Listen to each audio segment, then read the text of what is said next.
इसवी सन 1670 कोंढाणा किल्ला परत मिळवायचा होता, पण या लढ्याचा नायक होणार होता एक वाघ, तानाजी मालुसरे. तानाजी मालुसरेंच्या घरी त्यांच्या मुलाचं म्हणजेच रायबाचं लग्न होतं.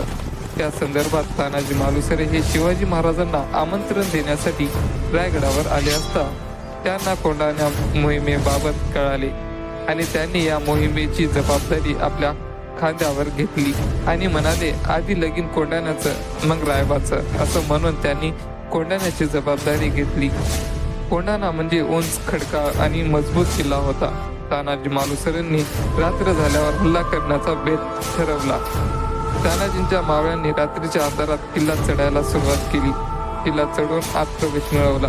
किल्ल्यावर तुफान लढाई सुरू झाली. तानाजींचा सामना झाला उदयभान राठोड या मुघल सेनानीशी झाला.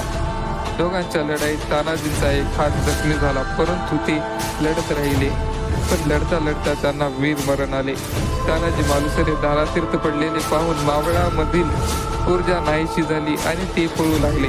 पण तानाजी मालुसरे यांच्या भावाने म्हणजे सूर्याजी मालुसरे यांनी वेळीच मावळ्यामध्ये जोश भरला आणि एकजूट होऊन किल्ला जिंकला.